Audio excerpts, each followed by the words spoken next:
आपको आइडियाज़ को विविड और इमेजिनेटिव वेज में एक्सप्रेस करने का फ्रीडम देता है फिगर्स ऑफ स्पीच, या स्कोप देता है। जो स्टेटमेंट देते हैं उसमें या तो सिमिली यूज हो रहा होता है या मेटाफर यूज हो रहा होता है। एक बहुत इंपॉर्टेंट क्लू है जो मैम ने कई सालों के पेपर्स ऑब्जर्व करके आइडेंटिफाई किया। गोलगप्पे खा रहा है, कह रहा है जिंदगी तो गोलगप्पे जैसी होनी चाहिए। तो basically life should be like a box of chocolate. Simile में कंपैरिजन के लिए आप लाइक और एज को यूज कर रहे हो, मेटाफर में आप डायरेक्ट कंपैरिजन कर रहे हो। This is how you are giving a quality, a human like quality to what? To animals, objects or ideas. Hi my dear students, how are you? How's your preparation going on? I hope आपने पहले वाले सारे lectures को ध्यान से देखा है, right? We already have completed 3 lectures जो बहुत ही यूजफुल रहेंगे आपके लिए to solve the questions, solve the RCs which are tested in CLAT, right? आपकी एक सॉलिड फाउंडेशन बिल्डिंग में हेल्प करेंगे। और फाउंडेशन तब स्ट्रांग होती है जब आपने कॉन्सेप्ट सीखा और आप उसकी प्रैक्टिस भी करें। तो अगर आप ऑफिशियल ऐप पर जाते हैं फिजिक्स वाला की, तो आप ज़रूर नेक्सस बैच को एक्सेस करिए, डीपीपी सॉल्व करिए, ताकि आपके कॉन्सेप्ट सॉलिड रहें, आपको समझ में आए, राइट? तो कई बार हमें लगता है हमने वीडियो देख लिया, वी फील कॉन्फिडेंट, जो बहुत अच्छी बात है, पर रियल पिक्चर तब सामने आती है जब आप खुद से क्वेश्चन सॉल्व करते हो, राइट? तो खुद से क्वेश्चन सॉल्व करना बहुत इंपॉर्टेंट है। जो आपकी सेल्फ प्रेपरेशन है, सेल्फ प्रैक्टिस है, वो बहुत इंपॉर्टेंट रोल प्ले करती है to do well in the actual exam environment. तो ज़रूर डीपीपी सॉल्व करिए, मेहनत करिए, लगे रहिए, राइट? आज की क्लास में हम क्या करने वाले? आज की क्लास में फिगर ऑफ स्पीच करने वाले। तो ये सेशंस को मैंने 2 पार्ट्स में ब्रेक किया है। आज हम कुछ फिगर्स ऑफ स्पीच सीखेंगे और इसका पार्ट 2 भी आएगा नेक्स्ट वीक, जिसमें कुछ हम और फिगर्स ऑफ स्पीच को डिस्कस करेंगे। फिगर्स ऑफ स्पीच बहुत इंपॉर्टेंट कॉन्सेप्ट है जो दो लास्ट ईयर तो नहीं आया, बट उससे पहले कई सालों से हमें दिख रहा है, जहाँ पे पैसेज में एक स्टेटमेंट में ऑथर फिगर ऑफ स्पीच को यूज करता है और आपसे पूछता है कि फिगर ऑफ स्पीच कौन सा यूज किया। पर अब आप कहोगे कि मैम हमें फिगर ऑफ स्पीच ही नहीं पता, उसका मतलब क्या होता है, पहले वो तो समझाओ। तो पहले हम फिगर ऑफ स्पीच की बात करते हैं। तो जिस तरीके से आपके पास हिंदी में अलंकार होते हैं जिससे लैंग्वेज का ब्यूटिफिकेशन होता है या लैंग्वेज का इम्पैक्ट क्रिएट होता है, उसी तरीके से इंग्लिश में फिगर्स ऑफ स्पीच होते हैं।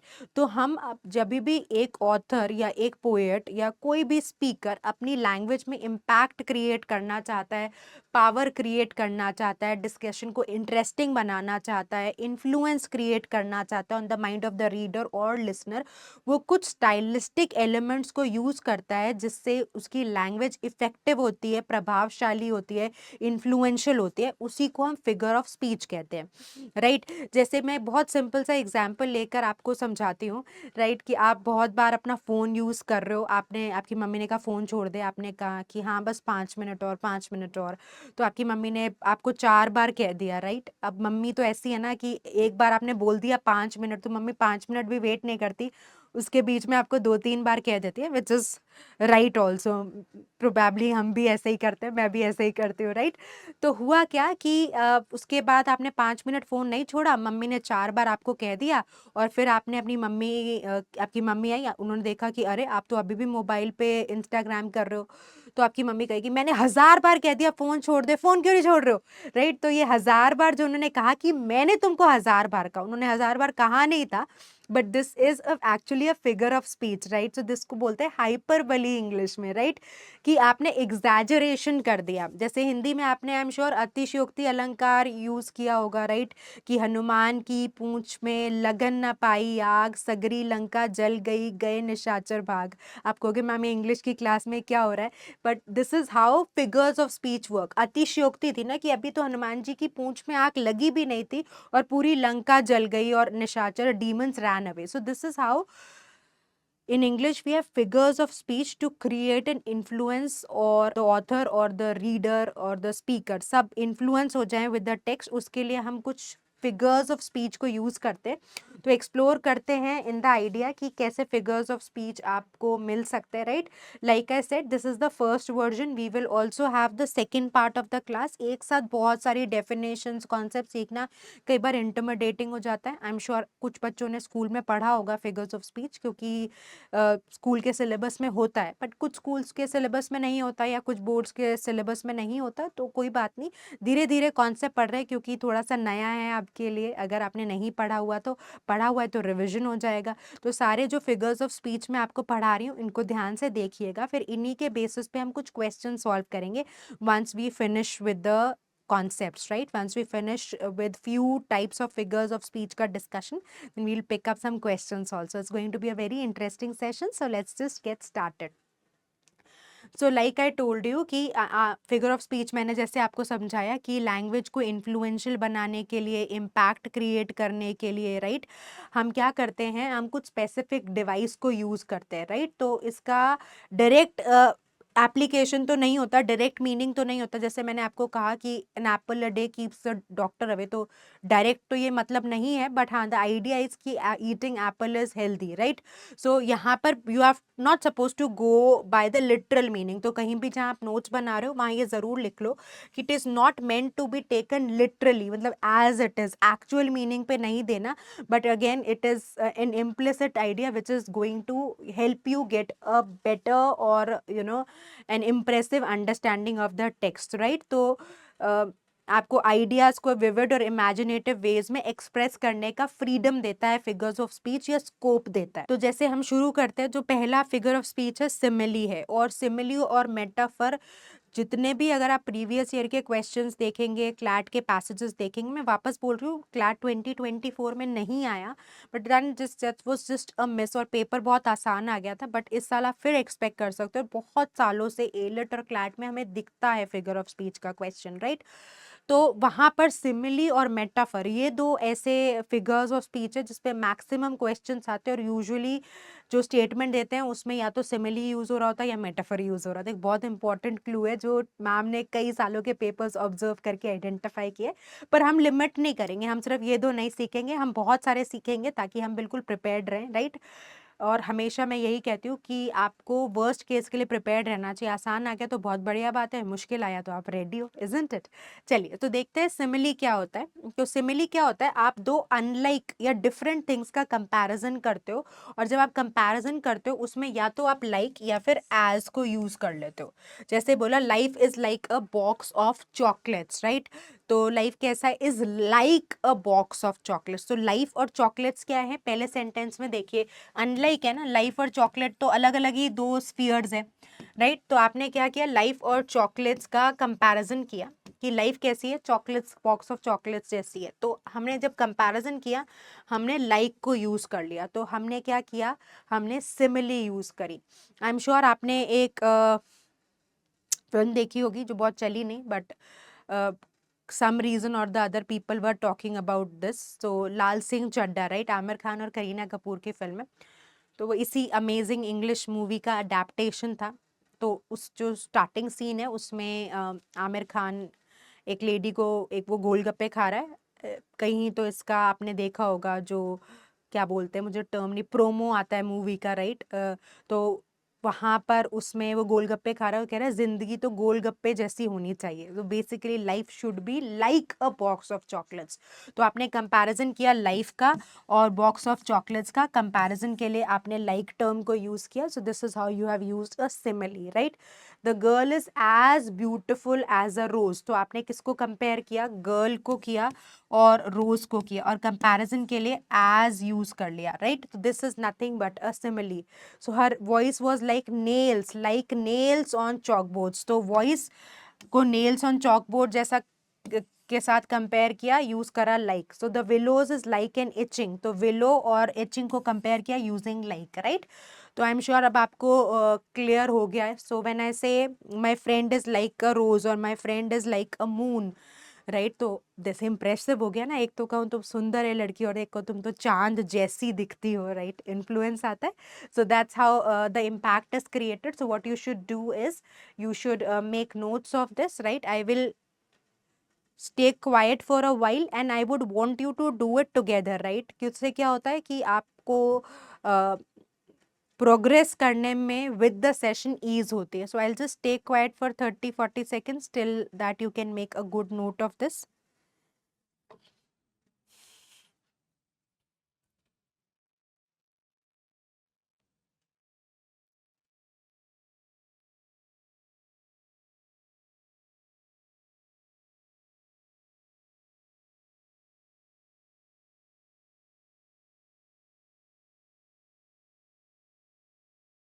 बहुत इम्पोर्टेंट है कि आप एग्जाम्पल्स ज़रूर लिखें, राइट। हम अपनी यूजुअली प्रिपरेशन में क्या गलती करते हैं, हम जब पढ़ाई करते हैं तो हम डेफिनेशंस लिख लेते हैं। यही ग्रामर के साथ भी प्रॉब्लम है। हम ग्रामर हमें क्यों इतनी मुश्किल लगती है, क्योंकि हमने बचपन में क्या सीखा, नाउन की डेफिनेशन, नाउन का क्लासिफिकेशन, प्रोनाउन की डेफिनेशन, उसका क्लासिफिकेशन। हमारा एप्लीकेशन फ्रंट पे जो एक्सपोजर है वो थोड़ा सा वीक रहता है मोस्ट ऑफ द टाइम्स। आपका नहीं है तो अच्छी बात है, बट हम जब भी कोई कॉन्सेप्ट सीखें हमें उसको ज़रूर एसोसिएट करना चाहिए। जब भी आप नोट्स बना रहे हो, सिमिली लिखा, एक एग्जाम्पल लिख ले। एग्जाम्पल आप भले ही मैम का ना लें, आप अपने खुद के एग्जाम्पल ले ले, पर एग्जाम्पल से क्या होता है, जो आपका कॉन्सेप्ट है बहुत सॉलिडिफाई और स्ट्रेंथन हो जाता है, राइट। तो सिमिली पढ़ लिया, जैसा मैंने आपको बिगनिंग में कहा था कि सिमिली और मेटाफर क्लैट का फेवरेट है, इसलिए आपको शुरू में ही पढ़ा दिया है कि भैया ये तो तुम्हें पता होना ही चाहिए, right. Let's move to the next figure of speech which is metaphor. तो मेटाफर में भी कंपैरिजन हो रहा है, बट सिमिली में कंपैरिजन के लिए आप लाइक और एज को यूज कर रहे हो, मेटाफर में आप डायरेक्ट कंपैरिजन कर रहे हो। जैसे if I say my friend is a रोज, ठीक है, तो दिस इज मेटाफर। फ्रेंड और रोज अनलाइक थिंग्स हैं, पर आपने डायरेक्ट कंपैरिजन कर दिया, राइट। अगर मैं बोलती my friend is like a rose, तो इस केस में जो सेकेंड स्टेटमेंट है यहां तो मैंने सिमिली यूज करी, और जो फर्स्ट स्टेटमेंट है यहां पर मैंने मेटाफर यूज किया, right. Understood. So if I say my friend is a tree, sturdy, right. तो जैसा ये स्टेटमेंट है, my father is a tall sturdy oak, direct comparison कर दिया।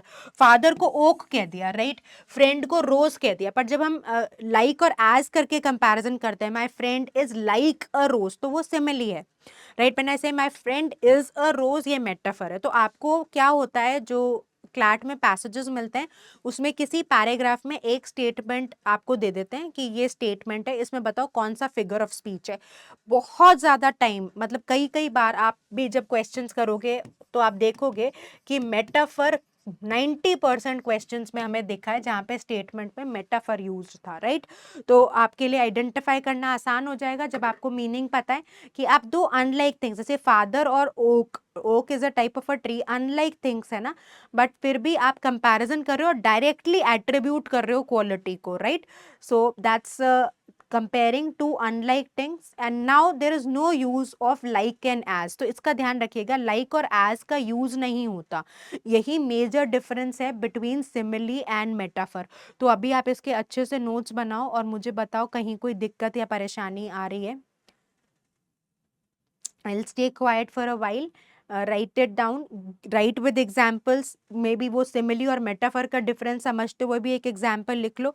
उससे क्या कहता है, कॉन्सेप्ट बहुत हैंडी रहता है, और हमारे लिए बहुत इंपॉर्टेंट है कॉन्सेप्ट को हैंडी रखना।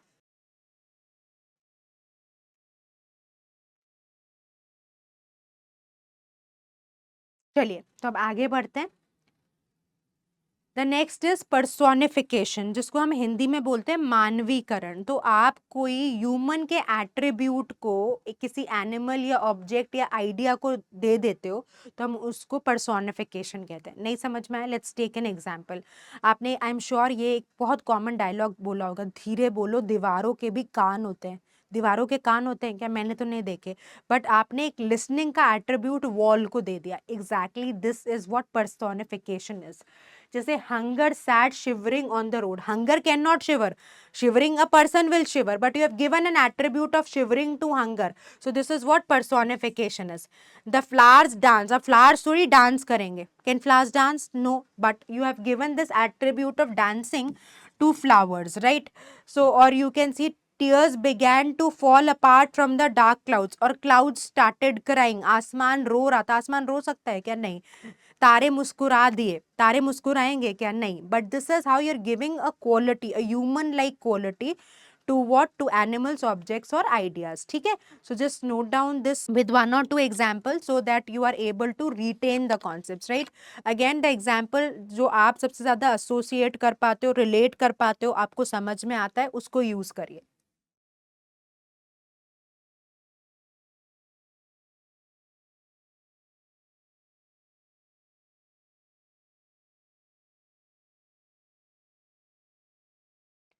है ना। Any example that you can connect में भी दीवारों के कान होते हैं, ये भी एक बहुत इजी एग्जाम्पल है, बट कहीं ना कहीं एसोसिएट करो। Star smiled at me, flower smiled at me.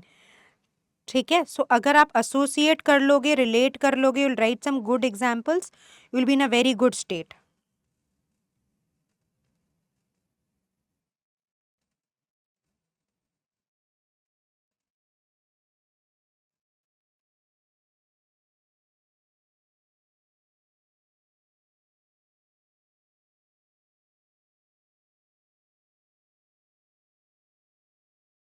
Write it nicely so that you're able to learn it rightly.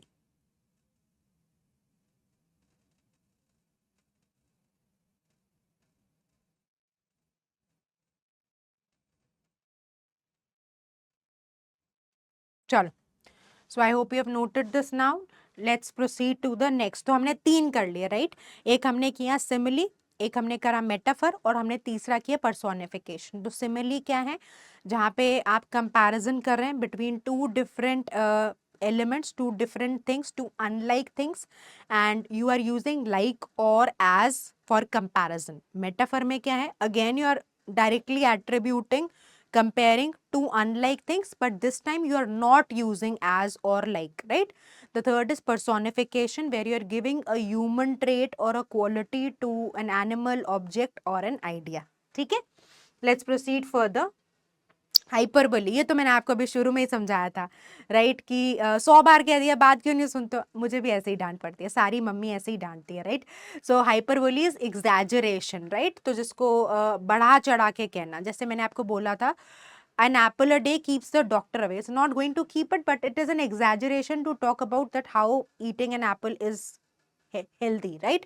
I could sleep for a year, तो मैं बहुत थकी हुई हूँ और मैं कहूँ कि भैया I would want to sleep for a year, I actually want to, right? So that means I am very tired, I need a good sleep, right? तो अब 1 साल के लिए तो कोई सो नहीं सकता, कुंभकर्ण सो सकता है, पर कुंभकर्ण तो है नहीं हम यहाँ पर, right? So the book weighs a ton. अब कोई भारी किताब है, वो this book is weighing a ton, अब कोई टन की तो किताब नहीं हो सकती, right? But just to tell you that the book is very very heavy, right? So this is how hyperbole works, right? Hyperbole नहीं, हाइपरबोली यूजुअली बोलता है एग्जैजरेशन, बढ़ा चढ़ा के बात को कहना, राइट?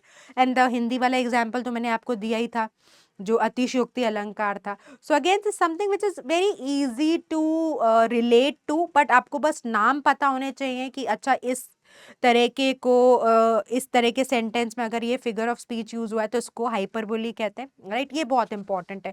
तो यूजुअली क्या होता है, मे बी हम अब ये सेंटेंसेस आपने देखे पढ़े होंगे, बट हाँ आपको पता नहीं होगा कि अच्छा इसको हाइपरबोली कहते हैं।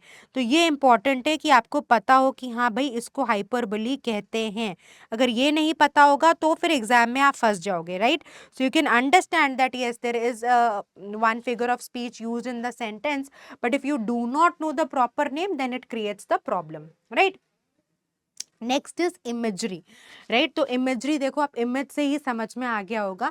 तो जहाँ पे एक ऐसा फिगर ऑफ स्पीच या भाषा को यूज किया जाए ताकि आपके दिमाग में एक सीनिक पिक्चर क्रिएट हो जाए, right?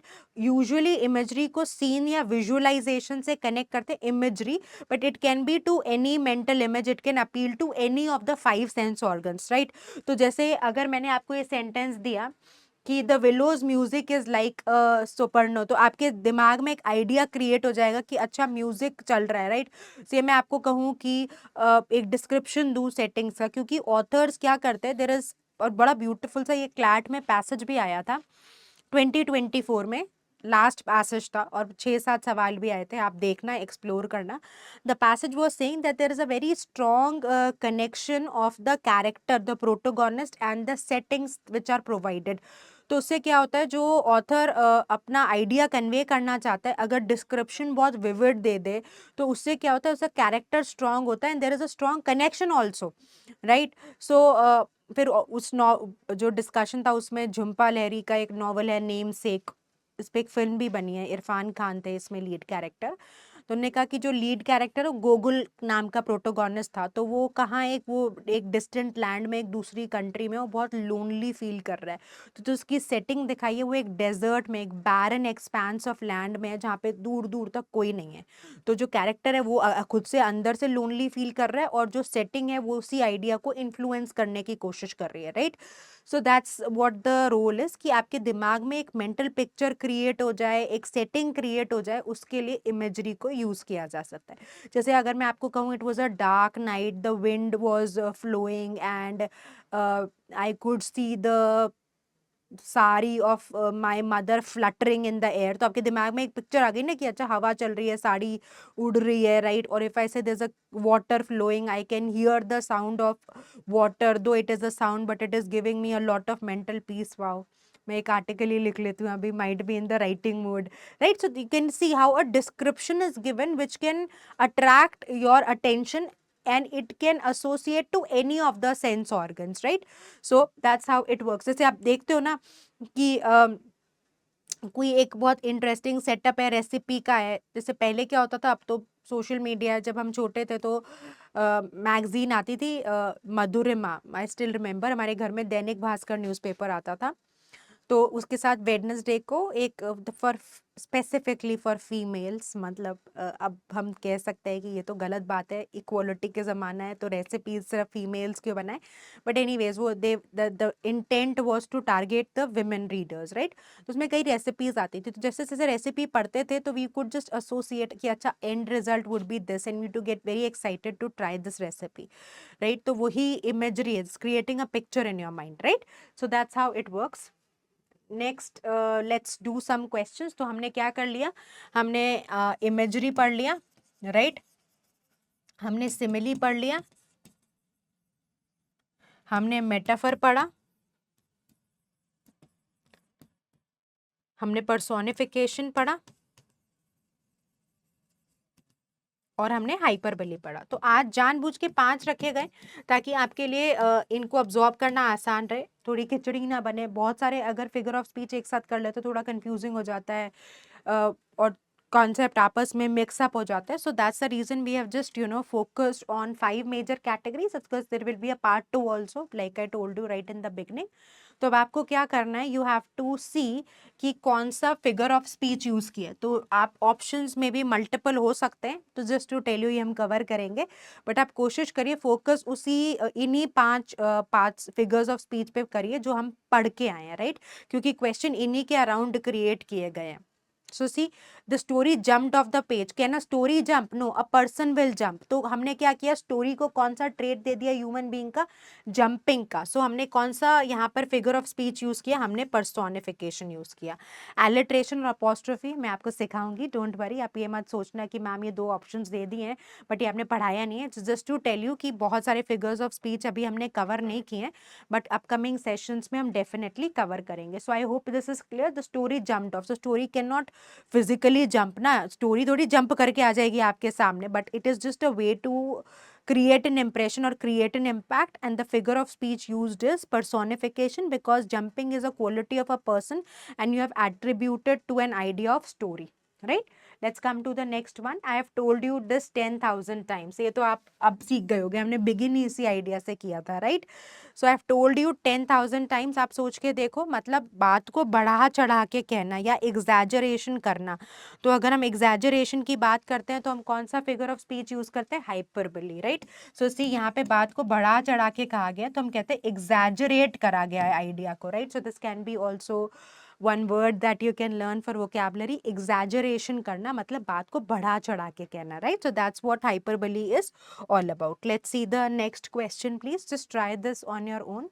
The sun smiled down on us in the mountains. So you have to figure out कि कौन सा figure of speech यहाँ पर use किया गया है. The sun smiled down on us in the mountains. So this is the sentence. तो sun ने smile करा, यानी कि हमने फिर sun को human like quality they the. So personification will be the right choice for this. Raj slept like a baby on his new mattress gifted by his parents. तो slept like a baby यानी कि comparison कर रहे हैं, तो comparison में हमने like use कर लिया, यानी कि जो हमारा फिगर ऑफ स्पीच है वो क्या हो गया, सिमिली। रिमेंबर हमने कहा था कि अगर हम कंपैरिजन कर रहे हैं between two different things and you using like और as, so it is a simile. अगर आप डायरेक्ट कंपैरिजन करते हो विदाउट यूजिंग लाइक और as, it is a metaphor, right. Let's come to the next question. Her eyes were diamonds. So you can see here there is a direct comparison happening, right? So you are not using like और as को आप नहीं use कर रहे, तो ये कौन सा figure of speech हो गया, ये metaphor हो गया, right? बाकी onomatopoeia, alliteration, of course it will be there in the upcoming sessions. Let's just try this. I love you to the moon and back. So again, you can see what is the figure of speech. So I love you to the moon and back is again exaggeration, hyperbole, बड़ा चढ़ा के बात कहना, right? Love you to the moon and back, such a grandiloquent statement, right? My uncle was as tough as nails. So just try to identify कि क्या हमने figure of speech इस case में यूज किया है, राइट। अंकल को की toughness को कंपेयर किया है विद नेल्स, और कंपैरिजन के लिए एज को यूज किया, so in that case we have used simile. So what will be the right option, B, ठीक है। चलिए, सो बस this brings us to the end of the discussion. Let's quickly revise these figures of speech once again. तो हमने simile पढ़ा. Simile comparison के लिए काम आता है, जहाँ पे दो आप अनलाइक थिंग्स को कंपेयर करते हो, बट कंपैरिजन के लिए आप लाइक और एज को यूज करते हो. Second metaphor. Metaphor direct comparison के काम आता है, राइट. और यहाँ पर आप लाइक और एज को नहीं यूज करते, डायरेक्टली कंपेयर करते हो, राइट. उसके बाद हमने हाइपरबोली पढ़ा, जहाँ पे आप बढ़ा चढ़ा के बात कहते हैं उसको हम एग्जैजरेट करते हैं, तो दैट इज हाइपरबोली. फिर उसके बाद हमने पढ़ा पर्सोनिफिकेशन. हम एक ह्यूमन लाइक एट्रीब्यूट दे देते हैं to a non living thing और टू एन एनिमल और टू एन ऑब्जेक्ट और to an idea, right. And then we talked about imagery where the description offers a sort of excitement, specifically in terms of visualisation ज़्यादा कहते हैं, but किसी भी sense organ के लिए एक पिक्चर क्रिएट हो जाए या एक्साइट कर जाए उसको, उस डिस्क्रिप्शन को, उसको हम इमेजरी कहते हैं, right. So this brings us to the end of the discussion. So it was a quick video, but I am sure you have learned a lot. Do tell me that which figure of speech you found the most interesting. Keep working hard, stay consistent. All the best.